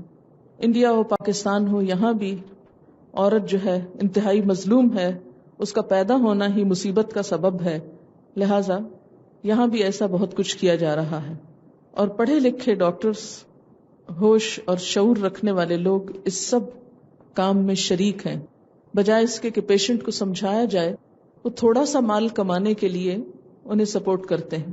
دوسری شکل قتل کی اہل جاہلیت کے ہاں بچوں کا عمومی قتل تھا، اس ڈر سے کہ یہ کھانے میں شریک ہوں گے. اللہ تعالیٰ نے اسے کبیرہ گناہوں میں شمار کیا کہ تو اپنے بچے کو اس ڈر سے مار ڈالے کہ وہ کھانے میں شریک ہوگا. آج کے دور میں فیملی پلاننگ کا بہت بڑا فیکٹر اور سبب کہ بچوں کو کھلائیں گے کہاں سے، یہی بن کر رہ گیا. اور یہ ڈر ان کو زیادہ لگ رہا ہے جن کے پاس زیادہ ہے. جن کے پاس نہیں ہے وہ بے نیاز ہیں، جن کے پاس سب کچھ ہے وہ خوف زدہ ہیں. اس سے بھی انسان کی عقلی حالت کا اندازہ کیا جا سکتا ہے کہ کون کس طرح سوچتا ہے، اور ہر ایک اپنی سوچ کو درست سمجھتا ہے. اور تیسرا ان کے قتل کا طریقہ تھا بتوں کی نظر کرنا، معبودوں کی بھیٹ چڑھانا. اور آج بھی آپ دیکھیں کہ بعض جگہوں پر بچوں کو مزاروں پر چھوڑ دیا جاتا ہے. گجرات میں ایک دفعہ مجھے ایک مزار پہ جانے کا اتفاق ہوا، شاید آپ نے بھی اس کا نام سن رکھا، جہاں چھوٹے سر والے بچوں کو چھوڑ دیا جاتا ہے. میں نے خود وہاں جا کر ان سے پوچھا کہ یہ بچے کہاں سے آتے ہیں، آپ کیوں رکھتے ہیں ان کو اپنے پاس، ان کے ماں باپ کو ہی دیا کریں. تو انہوں نے کہا کہ ہم تو بعض اوقات نہیں لینا چاہتے، لیکن وہ چپ کے رات کے وقت چھوڑ کے چلے جاتے ہیں. کیوں چھوڑتے ہیں؟ کیونکہ ان کے خیال میں انہیں اولاد دینے والا یہ صاحب قبر ہے، اور وہ یہ چاہتے ہیں کہ یہ بچے بڑے ہو کر اس قبر کے مجاور بنے، اس قبر کے خدمت گزار بنے. وہ منت اس طرح کی مانتے ہیں کہ جو بھی پہلا بچہ ہوگا اس کو ہم یہاں قربان کریں گے. یعنی ذبح تو نہیں کرتے لیکن اپنے سے الگ کر کے وہاں چھوڑ آتے ہیں. اور یہ سب کام اس دور میں بھی بڑے خوشنما تھے، آج بھی کرنے والے بہت خوبصورت ناموں سے کر رہے ہیں. لڑکیوں کا قتل بھی، بچوں کا قتل بھی، اور معبودوں کی نظر بھی. آج بھی پڑھے لکھے معاشروں میں یہ سب ہو رہا ہے. فرمایا تاکہ یہ ان کو ہلاکت میں مبتلا کریں اور ان پر ان کے دین کو مشتبہ بنا دے. دین کو مشتبہ کیسے بنا دے؟ کہ پہلے انہوں نے اپنے خیالات سے یہ سب کچھ شروع کیا، پھر اسے دین کا حصہ بنانے لگے کہ ہمارے دین میں ہے یہ کہ بچوں کو یوں قتل کر دیا جائے. دین سے جواز ڈھونڈ لیے. آج بھی بہت سے لوگ دین سے جواز ڈھونڈ رہے ہیں. قرآن کی آیتیں مس کوٹ کی جاتی ہیں ایسے پروگراموں کو پروموٹ کرنے کے لیے. پچھلے دنوں ایک مشہور آیت مجھے کسی نے بتایا، میں نے خود تو نہیں دیکھی، کہ ربنا ولا تحملنا ما لا طاقت لنا کو فیملی پلاننگ کے اشتہار میں استعمال کیا جا رہا ہے. حالانکہ اس آیت سے ایسا کوئی مطلب نہیں نکلتا.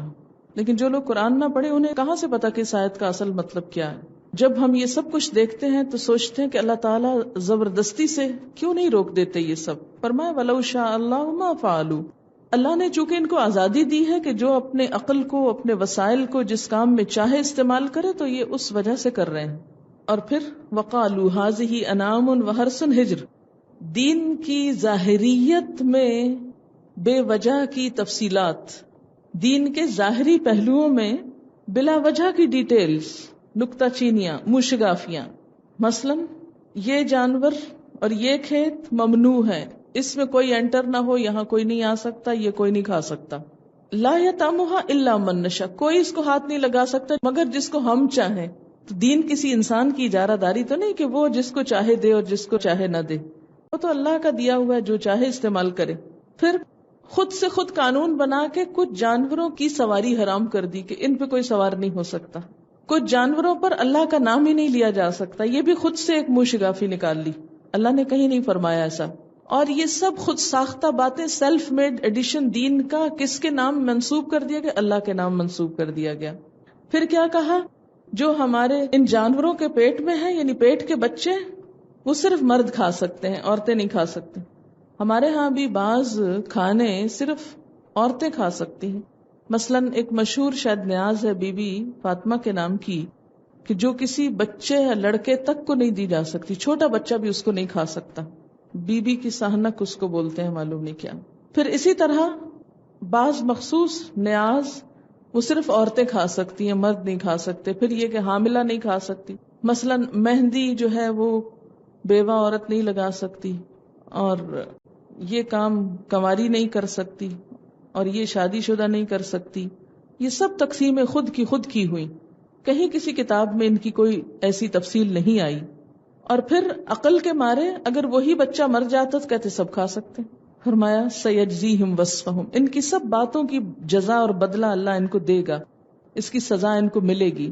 اب آپ دیکھیں کہ بظاہر دین کو انہوں نے اپنے ہاتھ میں لیا، اللہ کی حدود توڑی، دین کی ظاہری شکلوں کو اتنی تفصیل میں اڈاپٹ کیا، اور دین کی سپرٹ سے بالکل بے نیاز ہو گئے، اور قتل اولاد تک کے جرائم کو اپنے لیے بہت آسان کر لیا. معمولی مسائل پہ جھگڑے کیے اور بڑے بڑے جرائم کو ٹھنڈے دل سے گوارا کر گئے. ظاہری چیزوں میں تشدد برتا، قواعد و ضوابط تراشے، اصل دین سے دور کر کے رسوم و رواج میں الجھا دیا. یہ سب رسمیں ہی تو تھیں، یہ نہ کھائے، یہ وہ نہ کھائے، یہ ایسا نہ کرے. جیسے ہمارے ہاں مختلف رسمیں ہیں شادی بیاہ کے موقع پر، اس میں خود ساختہ قوانین ہیں. اور دوسری طرف قتل اولاد کے جرم کو اپنے لیے جائز قرار دے دیا، خدا کے پاکیزہ رزق سے لوگوں کو محروم کر دیا، اور بڑی بڑی چیزوں کو نظر انداز کر دیا.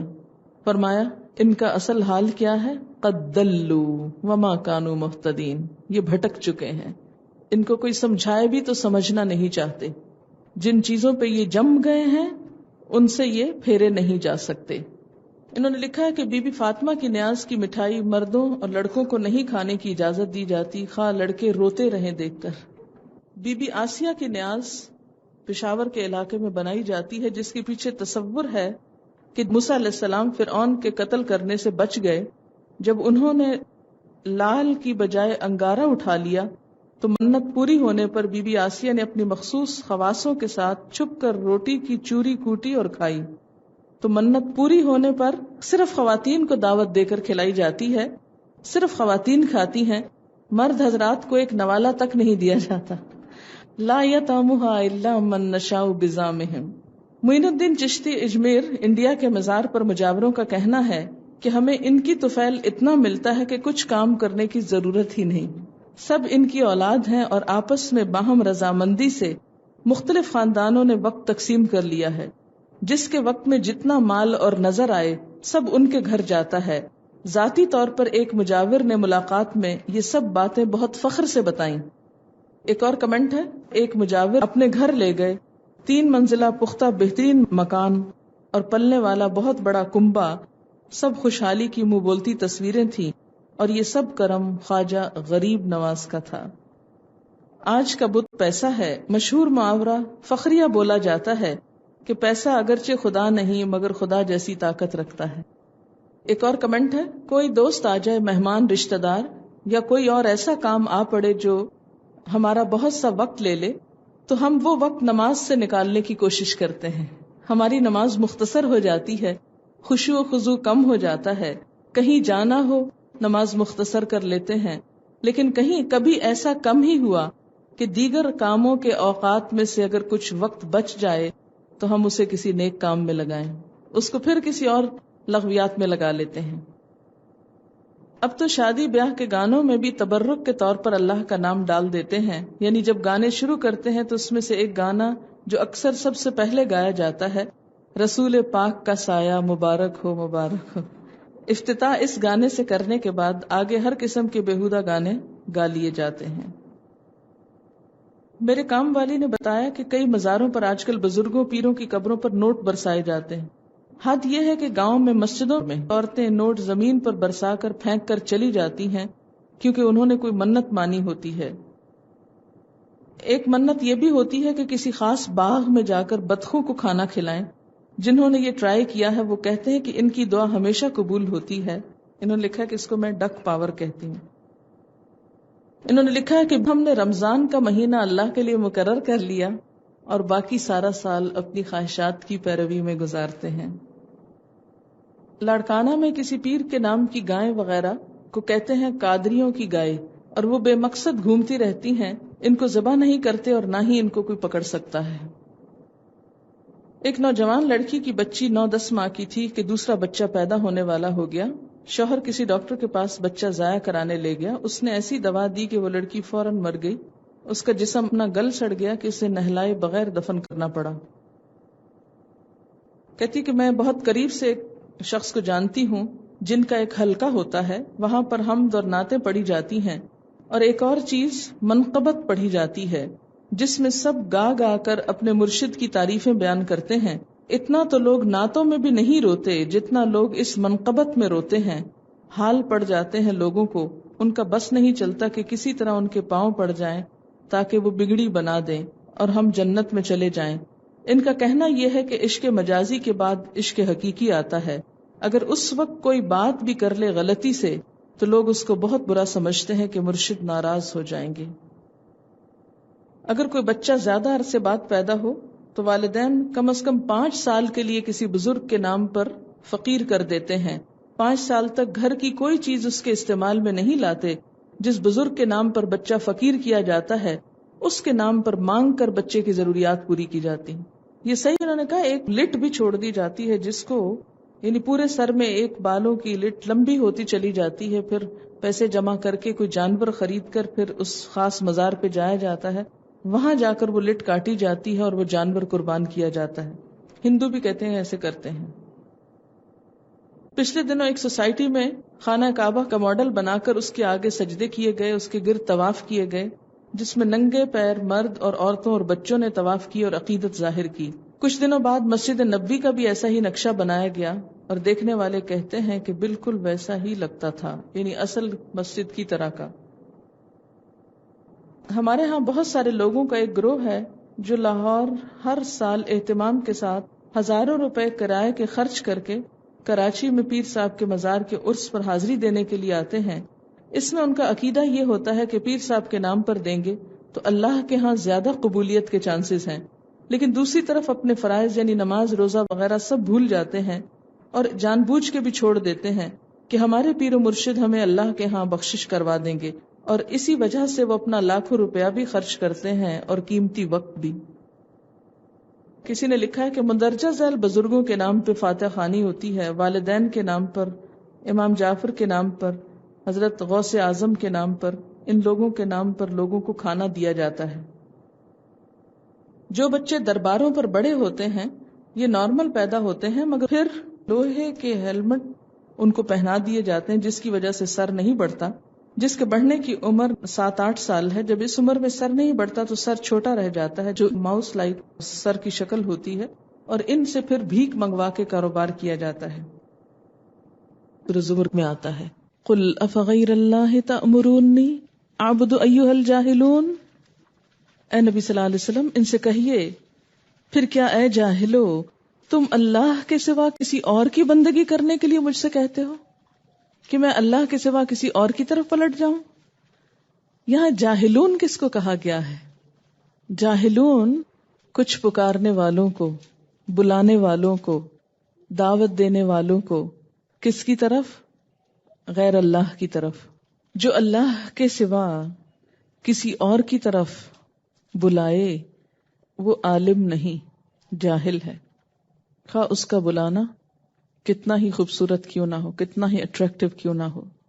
کیونکہ نبی صلی اللہ علیہ وسلم کو بار بار یہ آفرز دی جا رہی تھی کہ آؤ پلٹ آؤ آباؤ اجداد کے دین کی طرف، پہلے طریقوں کی طرف آ جاؤ، تم کو بادشاہ بنا لیا جائے گا، مال کا ڈھیر لگا دیا جائے گا، ہر وہ چیز مل جائے گی جو تم مانگو گے، لیکن بس ایک اللہ کا نام لینا چھوڑ دو، اپنی روایات کو برا بھلا نہ کہو.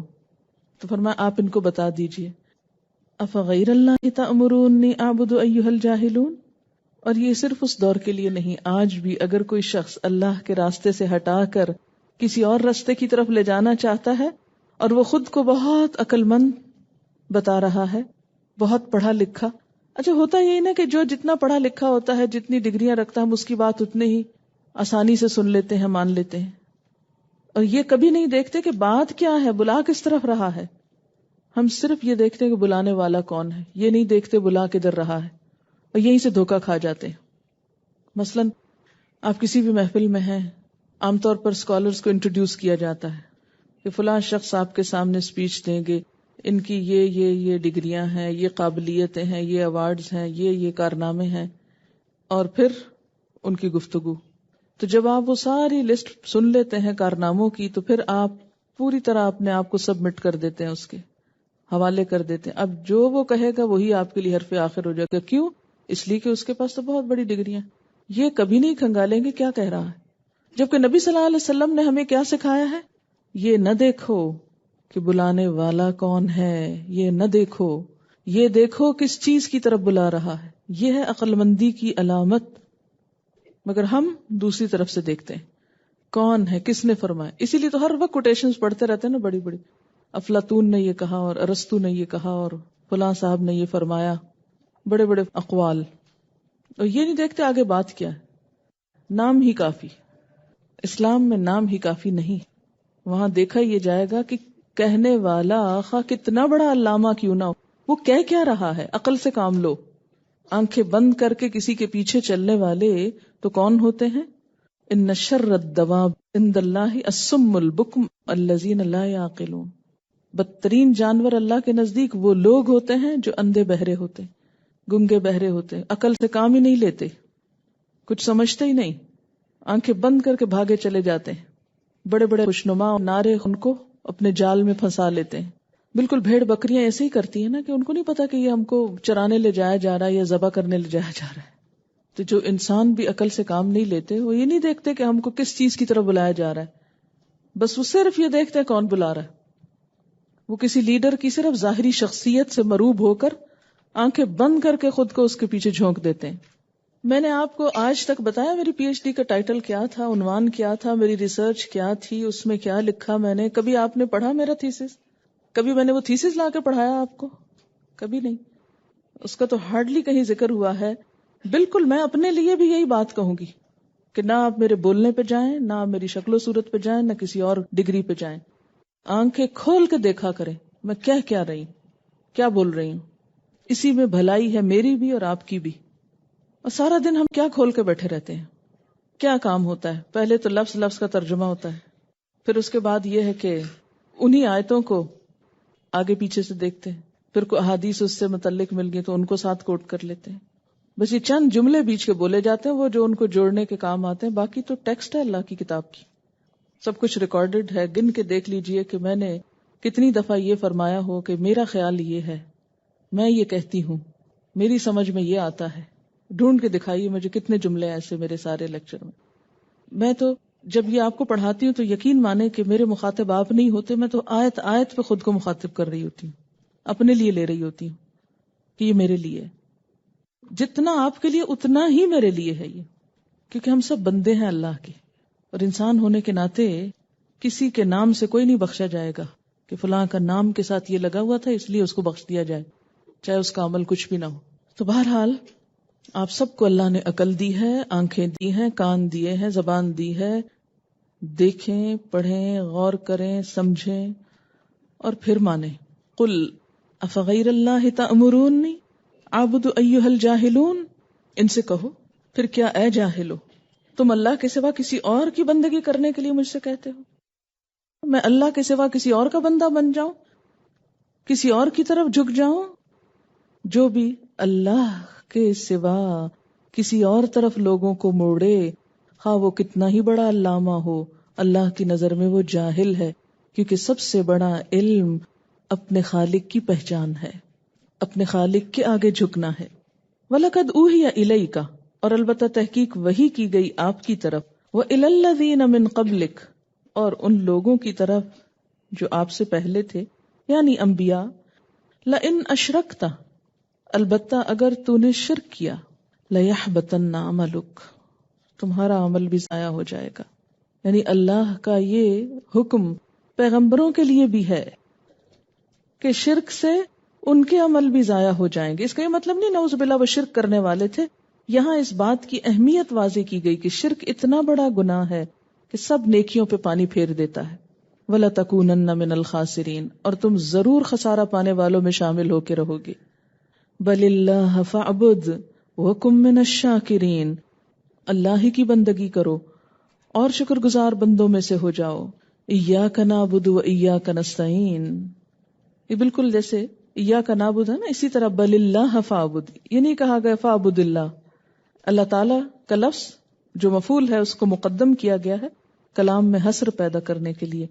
وَمَا قَدَرُ اللَّهَ حَقَّ قَدْرِهِ، اور انہوں نے اللہ کی قدر نہیں کی جیسے حق ہے اس کی قدر کرنے کا.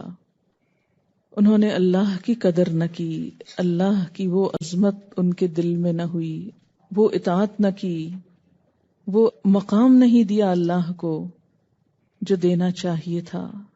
وَالْأَرْضُ جَمِيعًا قَبْضَتُهُ يَوْمَ الْقِيَامَةِ، حالانکہ زمین ساری کی ساری اس کی مٹھی میں ہوگی قیامت کے دن. وَالسَّمَاوَاتُ مَطْوِيَّاتٌ، اور آسمان لپیٹے ہوئے ہوں گے، بیمینی اس کے دائیں ہاتھ میں. اب دیکھیے آسمانوں کی وسعت، وہ سب کچھ لپیٹ کے اس کے دائیں ہاتھ میں ہوگا. کیا ہستی ہے وہ، سبحانہ و تعالی عما یشرکون، پاک ہے وہ اور بہت بلند اس سے جو لوگ شرک کر رہے ہیں. اس کے بارے میں حدیث میں آتا ہے، بخاری وغیرہ کی حدیث ہے، آپ صلی اللہ علیہ وسلم ایک مرتبہ ممبر پہ خطبہ ارشاد فرما رہے تھے.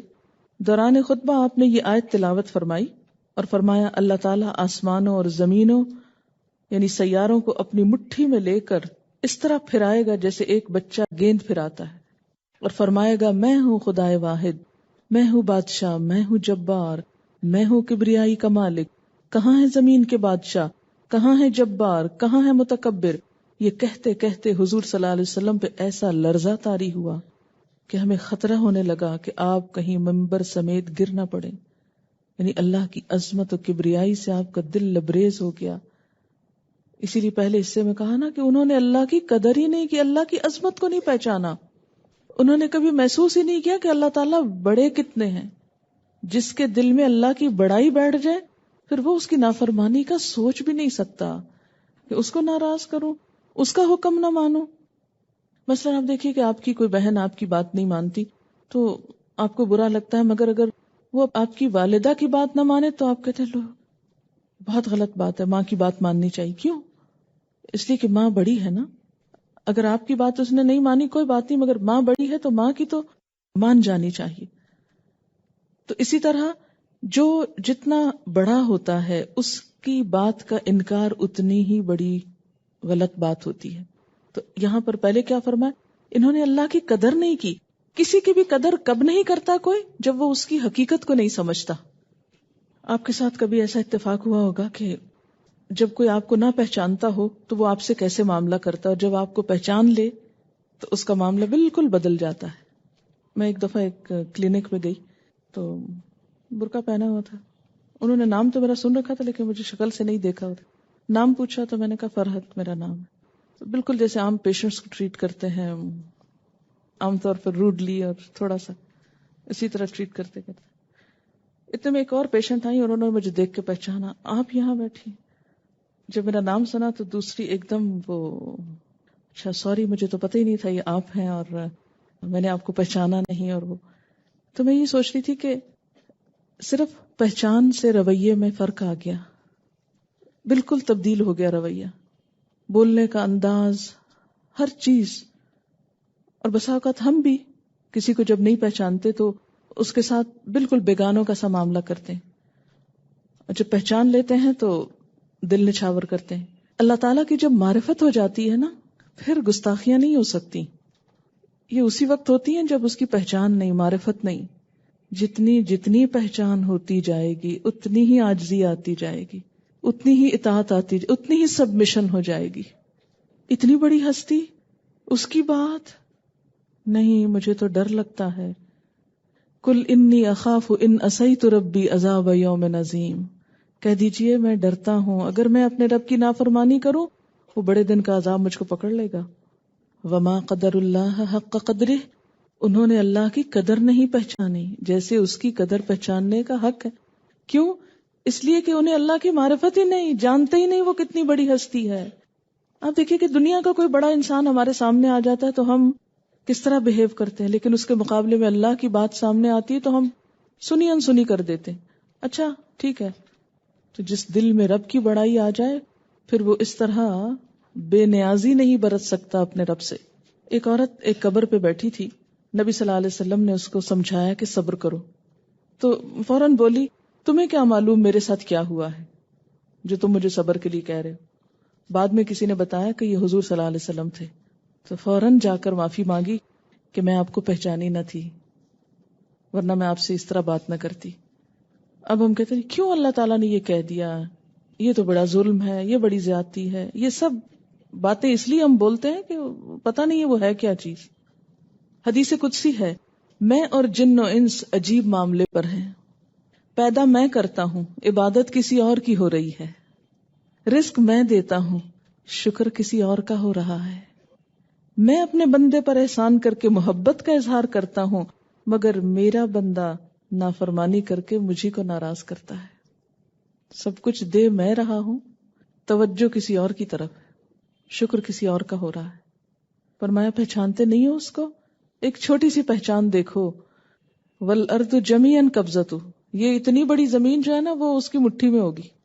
اور نہ صرف یہ کہ زمین بلکہ والسماوات، سارے آسمان، سب کچھ. اور کیا ہوں گے؟ مطویات، لپیٹے ہوئے اسکرول کی طرح سب لپیٹ دیے جائیں گے اور لپیٹ کے اس کے دائیں ہاتھ میں ہوں گے.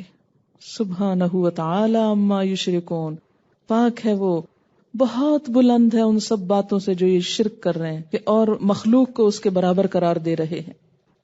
تو یہ چند باتیں کیا ہیں؟ کس سے متعلق ہیں؟ شرک سے متعلق ہیں، جن کے بارے میں ہمیں بہت محتاط ہونے کی ضرورت ہے اور بہت کیئرفل ہو کر بات کرنے کی بھی ضرورت ہے، کیونکہ ذرا سی بھی بے احتیاطی جو ہے وہ انسان کو اللہ کی نظر سے گرا دیتی. ہمیں اس بات کی فکر نہیں ہونی چاہیے کہ لوگ ہم کو کیا کہیں گے. فکر ہمیں کس بات کی ہونی چاہیے کہ اللہ تعالیٰ کے ہاں ہمارا کیا مقام ہے. کیونکہ اگر اللہ تعالیٰ ناراض ہو گئے تو ساری دنیا مل کے نہیں چھڑا سکتی، اور اگر اللہ تعالیٰ راضی ہو گئے اور سارے لوگ بھی ناراض ہو گئے ہم سے تو بھی کوئی نقصان نہیں. قرآن میں آتا ہے قل انما انا بشر مثلکم یوحی الی. آپ ان کو بتا دیجئے کہ بے شک میں تم جیسا ہی ایک انسان ہوں، میری طرف وحی کی جاتی. اور وحی کا خلاصہ کیا ہے؟ انما الہکم الہ واحد، کہ تمہارا الہ معبود بس ایک الہ ہے، اس پر ایمان لاؤ، اس سے بس محبت کرو، اسی سے ڈرو، اسی کی اطاعت کرو، اسی کے بن جاؤ. فمن کان یرجو لقاء ربہ، تو جو کوئی اپنے رب کی ملاقات کی امید رکھتا ہے، یرجو امید رکھتا ہے، کس کی؟ لقاء ربہ، اپنے رب سے ملنے کی. اسے کیا کرنا چاہیے؟ اس کے لیے رب سے ملاقات کے لیے کیسی تیاری؟ جب آپ کو کسی بڑے انسان سے ملنا ہوتا ہے تو آپ اس کے لیے تیار ہوتے ہیں نا. تو اللہ تعالیٰ سے جو ملاقات کرنا چاہیں ان کو بھی تیاری کرنی چاہیے. کیسی تیاری؟ فَلْيَعْمَلْ عَمَلًا صَالِحًا، نیک کام کرنے چاہیے، اچھے عمل کرنے چاہیے. یہ ہے اصل تیاری، کیونکہ اللہ تمہاری شکلوں کو اور مال کو نہیں دیکھتا. دنیا میں تو تیاری کے لیے یہ دو چیز چاہیے ہوتی ہے نا. جیسے کسی کی شادی ہو تو دو چیزیں چاہیے، ایک تو یہ کہ شکل اچھی ہونی چاہیے، اگر نہیں تو اس کو شادی سے پہلے خوب ایسے انتظام کرنے چاہیے کہ اچھی ہو جائے، اور پھر مزید اچھا بننے کے لیے اچھے لباس.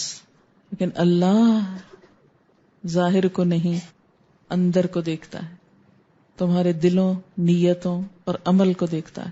یہ ہے تیاری. فَلْيَعْمَلْ عَمَلًا صَالِحًا وَلَا يُشْرِكْ بِعِبَادَةِ رَبِّهِ أَحَدًا، اور اپنے رب کی عبادت میں کسی ایک کو شریک نہ کرے، کسی کی بات نہ مانے جہاں اللہ کا حکم آ جائے.